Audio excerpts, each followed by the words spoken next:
Hello everyone, स्वागत है आप सभी का हमारे एक और नए वीडियो में। आज का जो वीडियो है क्लास 12 हिस्ट्री का चैप्टर 2 का प्रीवियस ईयर क्वेश्चंस का वीडियो है। ठीक है, ये आपका क्लास 12 का पीवाईक्यू सीरीज का एक नया वीडियो है। इसमें मैं आप सभी को इस चैप्टर के जितने भी प्रीवियस ईयर क्वेश्चंस है इंपॉर्टेंट लास्ट 10-12 ईयर्स से, उसको मैं आप सभी को दूंगा। आप इसको अच्छे से रिवाइज कर लीजिए, पढ़ लीजिए, आपके एग्जाम के पॉइंट ऑफ व्यू से बहुत ज्यादा जरूरी है। अगर आपको इसका पीडीएफ चाहिए और भी स्टडी मटेरियल एमसीक्यू वगैरह चाहिए तो आप हमारा वेबसाइट को विजिट कर सकते हैं। वहाँ पे आपको सब कुछ बिल्कुल फ्री में मिल जाएगा। तो सबसे पहले आपका जो 3 मार्कर क्वेश्चन है उसको देख लेते हैं। तो 3 मार्कर क्वेश्चन में पहला जो क्वेश्चन है वो क्या है? Why was Mauryan empire regarded as a major landmark in the early Indian history? ठीक है, मौर्यन एम्पायर को मेजर लैंडमार्क क्यों रिगार्ड किया जाता है? 2015 में आपसे पूछा गया था। तो Mauryan empire was regarded as a major landmark in the early Indian history because, ठीक है, पहले तो सबसे पहला रीजन है कि फर्स्ट वास्ट एम्पायर। ठीक है, फर्स्ट वास्ट एम्पायर, सबसे पहला एक बहुत बड़ा एम्पायर जो था वो आपका मौर्यन एम्पायर ही था। इसलिए इसको बहुत ही ज्यादा मेजर लैंडमार्क के रूप में भी माना जाता है। For the first time Chandragupta Maurya founded a vast empire which extended to far north west to Afghanistan and Balochistan. मतलब अफगानिस्तान बलूचिस्तान तक इसका एक्सटेंड था मौर्यन एम्पायर का। पहला एक ऐसा एम्पायर था, ठीक है, जिसको चंद्रगुप्त मौर्य ने खड़ा किया था, जो इतना दूर तक मतलब एक्सपेंड था और अनप्रेसिडेंटेड एक्सपेंशन। ठीक है, Ashoka arguably the most famous rural ruler of early India conquered Kalinga and expanded the empire to its maximum extent. मतलब कि अशोका ने कन्क्वर कर लिया कलिंगा को और उसके बाद जितना मतलब एम्पायर एक्सटेंड हो सकता था उतना उसको एक्सटेंड कर चुका था वो। मतलब कि उसके आगे और एम्पायर एक्सटेंड ही नहीं हो सकता है, मतलब इतना बड़ा हो चुका था एम्पायर, मतलब मैक्सिमम जितना एक्सपेंशन हो सकता था उतना मतलब उस एम्पायर ने कर लिया था। उसका जो एडमिनिस्ट्रेटिव अप्रोच था बहुत ज्यादा यूनिक था। ठीक है, message on Ashoka inscription were very different from other contemporary rulers promoting dhamma and non violence instead of mere conquest.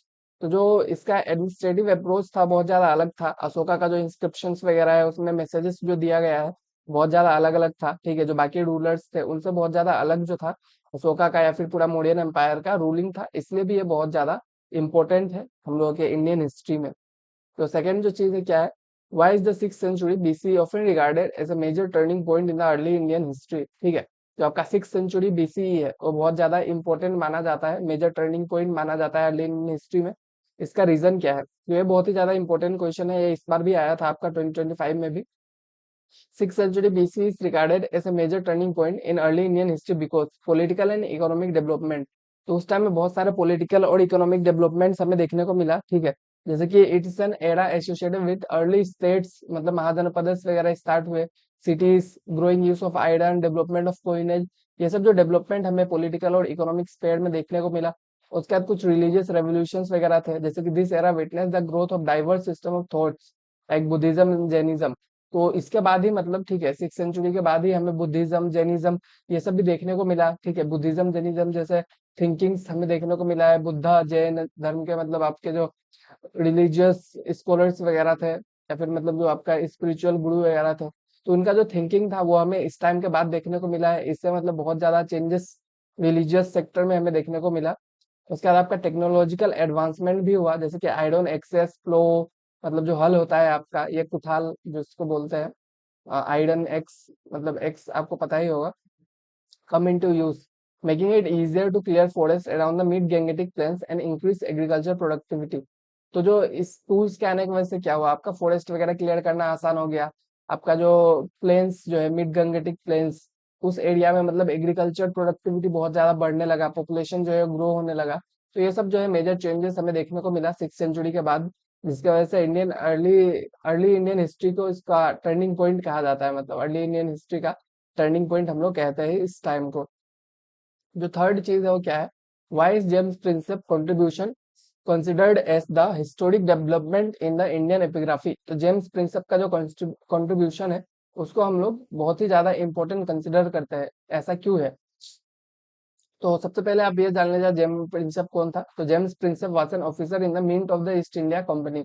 Mint मतलब जहाँ पे आपके कोइंस वगैरह बनाया जाता है। ठीक है, वहां पे ऑफिसर था जेम्स प्रिंसेप।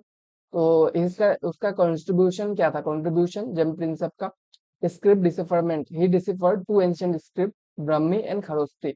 तो ब्रह्मी और खड़िस्ती को किसने डिस्कवर किया है? जेम्स प्रिंसप ने डिस्कवर किया है। कब? 1838 में। तो इसलिए इसका जो सबसे मेन जो रोल है वो यही था, सबसे बड़ा कंट्रीब्यूशन, कि उन्होंने आपका ब्रह्मी और खड़ोस्ती का जो स्क्रिप्ट है उसको डिसिफर किया, जिसके वजह से हम लोग अच्छे से मौर्यन एम्पायर या फिर उस टाइम पीरियड के बारे में बहुत कुछ जान सके। Historical identification.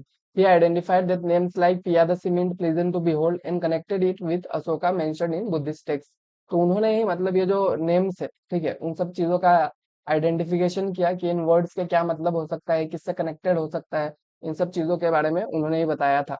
Foundation for epigraphy. This breakthrough open up understanding of ancient India inscription and led the foundation of modern Indian epigraphy. तो उनके डिसिफरमेंट के बाद क्या हुआ कि बहुत सारे जो स्क्रिप्ट्स है उसका अंडरस्टैंडिंग होने लगा लोगों को। बहुत लोग जो है मतलब स्क्रिप्ट्स को अंडरस्टैंड करने लगे। जो मॉडर्न इंडिया आपका एपिग्राफी है, एपिग्राफी मतलब क्या होता है? Study of early inscriptions. तो उसमें एक नया ब्रेक थ्रू हम लोग को देखने को मिला कि जो चेंजेस है बहुत ज्यादा फास्ट होने लगे, उसके बाद स्क्रिप्ट्स वगैरह डिसिफर होने लगे। तो ये सब कुछ कंट्रीब्यूशन था जो कि बहुत ही ज्यादा इंपॉर्टेंट था जेम्स प्रिंसेप की तरफ से। फोर्थ क्वेश्चन क्या कह रहा है? How did Magadha become the most powerful mahajanapada between 6 and 4th century BC? Magadha जो है आपका बहुत ही ज्यादा पावरफुल बन गया, ठीक है, 4th और 6th सेंचुरी बीसी के बीच में। ऐसा क्या रीजन है? आपको दो रीजंस देना है। 2014 में यह सवाल पूछा गया है, ठीक है। 4th और 6th सेंचुरी बीसी में आपको मगध क्यों इतना पावरफुल बन गया? तो मगध जो है आपका इतना पावरफुल बनने का कुछ रीजंस है, जैसे कि एग्रीकल्चर एडवांटेज। तो मगध के पास क्या था? आपका एग्रीकल्चरल एडवांटेजेस था, ठीक है। Agriculture was specially productive in the Magadha region due to fertile alluvial soil and adequate rainfall. वहाँ का सोइल जो था फर्टाइल था, साथ में रेनफॉल भी अच्छे से होता था। तो एग्रीकल्चर अच्छे से हो पा रहा था, मतलब उनका इकोनॉमिक ग्रोथ जो था वो अच्छा था। उसके बाद मिलिट्री रिसोर्सेज उनके पास बहुत ज्यादा था। Magadh was rich in iron mines which provided resources for tools and weapons. Magadh जो है रिच था, मतलब आयरन माइंस था उसके पास, जो कि बहुत सारे रिसोर्सेज प्रोवाइड करता था, ठीक है, टूल्स वेपन्स वो सब प्रोवाइड करता था। उसके बाद एडिशनली एलिफेंट जो था मतलब elephants were found in large numbers in forest which where important components of the army. तो मगध के एरिया में जो फॉरेस्ट वगैरह था वहां पे उनको बहुत सारे एलिफेंट्स मिलते थे, मतलब। तो एलिफेंट जो था आर्मी का एक बहुत ही अच्छा कंपोनेंट था, ठीक है। एलिफेंट का यूज करते थे वो लोग वार में। तो उनके पास सफिशिएंट एलिफेंट था, तो उनका आर्मी जो है वो बहुत ज्यादा स्ट्रॉन्ग था। उसका ज्योग्राफिकल बेनिफिट्स था, जैसे कि Ganga and its tributaries provided means of cheap and convenient communication. तो उनके पास ज्योग्राफिकल बेनिफिट्स क्या था कि वहां पे गंगा था, उसका ट्रिब्यूटरीज वगैरह था। तो इससे मतलब वो लोग वाटर ट्रांसपोर्ट का यूज करके चीप कन्वीनियंट कम्युनिकेशन जो है कर सकते थे। ट्रांसपोर्ट वगैरह करना भी बहुत ज्यादा इजी हो गया था। फिफ्थ क्वेश्चन क्या कह रहा है? Mention any two features of the administrative system of the Mauryan empire. ठीक है, मौर्यन एम्पायर का आपको टू फीचर्स जो है बताना है, दो फीचर्स उसका एडमिनिस्ट्रेटिव सिस्टम का। तो two main features of the Mauryan administrative system were क्या क्या है? दो मेन फीचर्स। सेंट्रलाइज स्ट्रक्चर, ठीक है, there were 5 major political centres in the empire, ठीक है। बहुत ही सेंट्रलाइज स्ट्रक्चर था, 5 मेजर पॉलिटिकल सेंटर्स था, आपको याद रखना है। कौन कौन सा? पाटलिपुत्र, तक्षशिला, उज्जैनी, तोसाली, सुवर्णगिरी। ये सब जो है आपका 5 मेजर आपका पॉलिटिकल सेंटर्स था मौर्यन एम्पायर का। इसका स्ट्रेटेजिक कंट्रोल था उनके पास, जैसे कि आपका administrative control was strongest in area around the capital and the provisional provincial centres. तो ये जो सेंटर्स थे या फिर कैपिटल है आपका पाटलिपुत्र, तो इसके आसपास जो आपका एरिया है उसमें ज्यादा स्ट्रॉन्ग कंट्रोल था इनका एडमिनिस्ट्रेटिव, क्योंकि उसके आसपास ज्यादा ऑफिसर्स वगैरह रहते थे। This centres were carefully chosen along important long distance trade routes. और जो सेंटर्स है ये बहुत ही इंपॉर्टेंट लोकेशंस पे थे, ठीक है। जैसे कि आपका मतलब ऐसे जगह जहाँ से कम्युनिकेशन ट्रांसपोर्ट सभी इजी हो, वहाँ पे बहुत सारे कुछ रिसोर्सेस हो। तो ऐसे जगह चूज करके मतलब इस सेंटर्स को चूज किया गया था, ताकि मतलब उनको और भी बेनिफिट्स मिल सके इससे। इसके बाद हम लोग देखते हैं हमारा जो 8 मार्क्स का क्वेश्चन है प्रीवियस ईयर से। तो 8 मार्क्स वाले कौन से क्वेश्चन है? तो सिक्स जो सबसे आपका 8 मार्क्स का पहला क्वेश्चन क्या है? Explain the main features of the Mauryan administration, ठीक है। आपका मौर्यन एडमिनिस्ट्रेशन का मेन फीचर्स आपसे पूछा है। तो सबसे पहले आपको political structure, communication network, military organisation, dharma administration. इस तरह से चार आपका कॉलम बना लेना है हेडिंग्स के साथ, उसके अंदर आपको दो दो पॉइंट्स लिख देना है, ठीक है। और या फिर ज्यादा आपको आता है तो और भी लिख सकते हैं। तो पॉलिटिकल स्ट्रक्चर का बात किया जाए, तो अभी मैंने आपको बताया 5 पॉलिटिकल सेंटर्स था, ठीक है। और उसके बाद आपका नॉन यूनिफॉर्म एडमिनिस्ट्रेशन, मतलब कि आपका एडमिनिस्ट्रेटिव कंट्रोल जो था आपका कैपिटल के आसपास स्ट्रांग था। तो ये तो मैंने आपको अभी एक्सप्लेन किया। तो उसके बाद हम लोग कम्युनिकेशन नेटवर्क के बारे में देखते हैं। तो कम्युनिकेशन नेटवर्क क्या है आपका? Both land and riverine routes were vital for empire existence. तो जो एम्पायर था वो बहुत ही दूर में एक्सटेंडेड था, और उस टाइम पे नहीं था ऐसा कि अभी आप कॉल कीजिए वहां पे मैसेज पहुंच जाएगा, ठीक है। तो इसलिए उनको कम्युनिकेशन नेटवर्क बहुत ही अच्छा रहना जरूरी था। तो कम्युनिकेशन के लिए वो लोग लैंड रूट का यूज करते थे, साथ में रिवराइंस मतलब रिवर्स वगैरह का भी यूज करते थे। और उसका जर्नी बिटवीन सेंटर्स कुल टेक वीक्स और month requiring proper arrangements for travellers. ठीक है, जो सेंटर्स के बीच का जो जर्नी है एक सेंटर से दूसरे सेंटर का, वो हफ्तों से लेकर महीनों तक लग जाता था। और उसके बाद मिलिट्री ऑर्गेनाइजेशन का बात किया जाए तो according to Megasthenes committee with 6 sub committees coordinated military activities. ठीक है, आपका जो मेगास्थनीज के अकाउंट से हमें यह पता चलता है कि उनका कमिटी था जिसमें 6 सब कमिटीज था जो मिलिट्री एक्टिविटीज को कोऑर्डिनेट करता था। तो जैसे navy, transport and provision, food soldiers, horses, chariots and elephant, ये 6 सब कमिटीज का नाम है। और सेकंड सब कमिटी है bullock carts and recruited servants and artisans. तो इसमें मतलब आपको एक एग्जांपल से दिया हुआ है कि सब कमिटीज कैसे काम करता था। जैसे कि आपका ट्रांसपोर्ट एंड प्रोविजन वाला जो सब कमिटी है वो क्या करता था, आपका बुलो कार्ड्स वगैरह अरेंज करता था ट्रांसपोर्ट के लिए, उसका सर्वेंट वगैरह रिक्रूट करता था, आर्टिशियंस वगैरह रिक्रूट करता था। तो इस तरह से लोग सब कमिटीज में काम करते थे, तो इसका जो एडमिनिस्ट्रेशन था वो ज्यादा बेटर हो सकता था। ठीक है, बेटर था मतलब। और उसका धम्मा एडमिनिस्ट्रेशन में क्या है कि Ashoka propagated dhamma principle to hold empire together. तो अशोका ने क्या किया, धम्मा को एक्सप्लेन किया, धम्मा को स्प्रेड किया, ताकि वो लोग एम्पायर को एक साथ होल्ड करके रख सके। ठीक है, सेम वैल्यूज रहेगा लोगों के पास, तभी वो लोग एक दूसरे से जुड़े रह पाएंगे। स्पेशल ऑफिसर्स उन्होंने अपॉइंट किया जिसको धम्मा महामत्या कहते हैं। ठीक है, धम्मा महामत्या जो है वो अपॉइंट किया गया था क्योंकि धम्मा का मैसेज जो है पूरे एम्पायर में स्प्रेड किया करता था। ठीक है, जो हमारा नेक्स्ट क्वेश्चन है वो क्या है, explain the agriculture practices followed by the cultivators to increase productivity from 600 BCE to 600 CE. तो 600 बीसीई से 600 सीई के बीच में जो एग्रीकल्चर प्रैक्टिसेस था जो कल्टीवेटर फॉलो करता था प्रोडक्टिविटी बढ़ाने के लिए, तो उसमें आपको देना है सबसे पहला क्या है, शिफ्ट टू प्लाव एग्रीकल्चर। उन लोगों ने प्लो एग्रीकल्चर पे शिफ्ट किया। प्लो मतलब क्या होता है, आपका हल मारना। ठीक है, आयरन टिप प्लो सेट्स, जो कि आयरन लगा होता है आगे में, हल आपने देखा होगा अगर आप गांव में रहते हैं, तो इसका यूज करने लगा। ठीक है, तो इससे आपका जो फर्टाइल एलिवियल रिवर वैलीज में जैसे कि गंगा कावेरी वैलीज में इसका यूज होने लगा। और जो हाई रेनफॉल एरियाज है उसमें iron ploughs turn alluvial soil into highly fertile ground.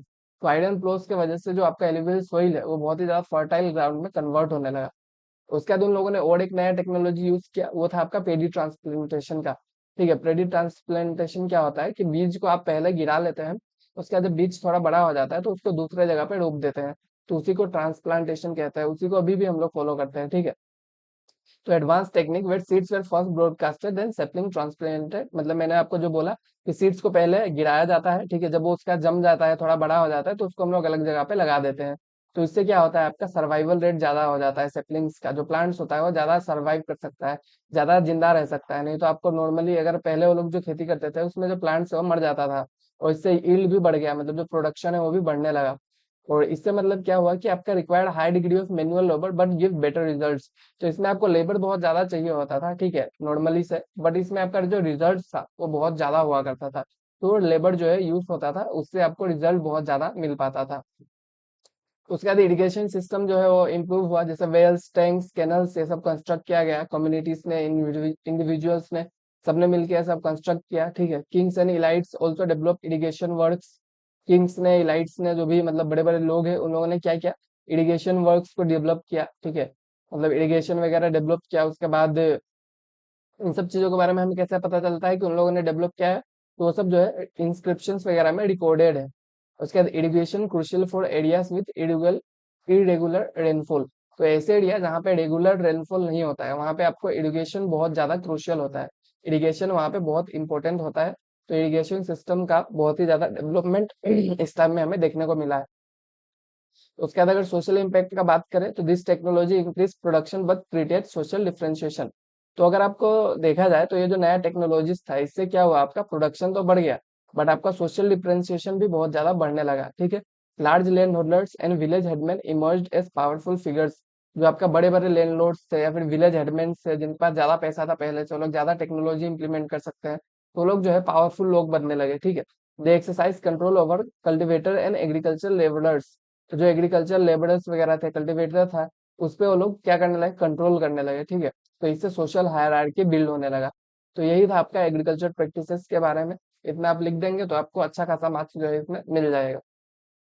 इसका जो आज का हमारा लास्ट क्वेश्चन है वो क्या है, what do you mean by numismatics. ठीक है, सबसे पहला क्वेश्चन, और how has the study of coins help the numismatics to reconstruct possible commercial networks. ठीक है, तो न्यूमिस्मेटिक क्या है और कोइन का स्टडी की वजह से जो आपका न्यूमिस्मेटिस्ट लोग है, जो लोग कोइन का स्टडी करते हैं, उन लोगों को मतलब बहुत सारा कमर्शियल नेटवर्क को आइडेंटिफाई करने में कैसे हेल्प हुआ है। तो न्यूमिस्मेटिक क्या है वो आप पहले आंसर कर दीजिएगा कि numismatic is the study of coins. ठीक है, कोइंस का जो स्टडी है उसको हम लोग कहते हैं, इसमें आपका विजुअल एलिमेंट्स जैसे कि स्क्रिप्ट, इमेजेस, मेटलर्जिकल एनालिसिस और आपका ये सब भी किया जाता है। ठीक है, बस कोइंस के स्टडी के साथ आपको विजुअल एलिमेंट्स जैसे कि स्क्रिप्ट, इमेजेस, इन सब का स्टडी भी किया जाता है। और मेटलर्जिकल एनालिसिस मतलब कि मेटल्स वगैरह कौन से यूज हुए हैं उन सब चीजों का भी एनालिसिस किया जाता है। तो कमर्शियल नेटवर्क को कैसे रिकंस्ट्रक्ट करते हैं इसका यूज करके, तो अर्ली कोइनेज एविडेंस। ठीक है, तो सबसे पहला जो चीज है कि अर्ली कोइनेज एविडेंस के पहले जो कोइंस यूज किया जाता था उसका एविडेंस है। जैसे punch mark coins 16th century BC में made of silver and copper found across subcontinent suggest widespread trade network. तो जो पंचमार्क कॉइन है 16th सेंचुरी बीसी में पाए गए थे, तो वो सिल्वर या कॉपर से बने होते थे। तो वो बहुत ही अलग अलग जगह पे पाया गया, तो इससे हमें क्या पता चलता है कि एक वाइड स्प्रेड बहुत ही फैला हुआ एक ट्रेड नेटवर्क था। उसके बाद uniform standard indicate organise commercial system. जो आपका यूनिफॉर्म स्टैंडर्ड्स था, ठीक है, यूनिफॉर्म स्टैंडर्ड्स मतलब कि जैसे कि वैल्यू सेम होना है। ठीक है, एक कोइन का वैल्यू यहाँ पे जो इतना है उतना ही वहां पे भी रहे, इस तरह से वैल्यू सेम होने को यूनिफॉर्म स्टैंडर्ड्स कहेंगे। तो इससे हमें ऑर्गेनाइज कमर्शियल सिस्टम के बारे में पता चलता है। उसके बाद इंटरनेशनल कनेक्शंस के बारे में पता चलता है, जैसे कि Kushana gold coins first century CE में, ये सब जो है आपका रोमन और पार्थियन कोइंस जो है, ठीक है, उसके साथ आइडेंटिकल थे वेट्स में। उसके बाद आपका स्टैंडर्डाइज इंटरनेशनल ट्रेड प्रैक्टिसेस और इकोनॉमिक इंटीग्रेशन, ये सब चीज को देख के हमें पता चलता है। उसका trade route evidence, Roman coin hoards found in south India despite it not being part of Roman empire. तो रोमन का जो कोइंस है वो हमें साउथ इंडिया में देखने को मिला, जबकि साउथ इंडिया जो है रोमन एम्पायर का पार्ट नहीं था। तो ये क्या चीज को सजेस्ट करता है कि हमारा जो ट्रेड नेटवर्क था, ठीक है, मतलब हम लोग पॉलिटिकल बाउंड्री के बाहर भी ट्रेड नेटवर्क हमारा रहा करता था, जिसकी वजह से उनका कोइंस हमारे पास आया। उसके बाद इश्यूइंग अथॉरिटी एनालिसिस, जैसे कि coin issue bye Kings, merchants, banker for different commercial purposes. तो कोइन जो है ऐसा नहीं है कि बस किंग ही इशू करता था, और भी लोग इशू कर सकते थे। जैसे आपका मर्चेंट्स हो गए, बैंकर्स हो गए, वो लोग अलग अलग कमर्शियल पर्पस के लिए कोइंस इशू करते हैं। फिर उसके बाद ट्राइबल रिपब्लिक जैसे कि योधयास, जो कि उन लोगों ने थाउजेंड्स ऑफ कॉपर कोइन जो है वो रिलीज किया था, इशू किया था। तो ये क्या हमें दिखाता है, इकोनॉमिक एक्टिविटीज को शो करता है।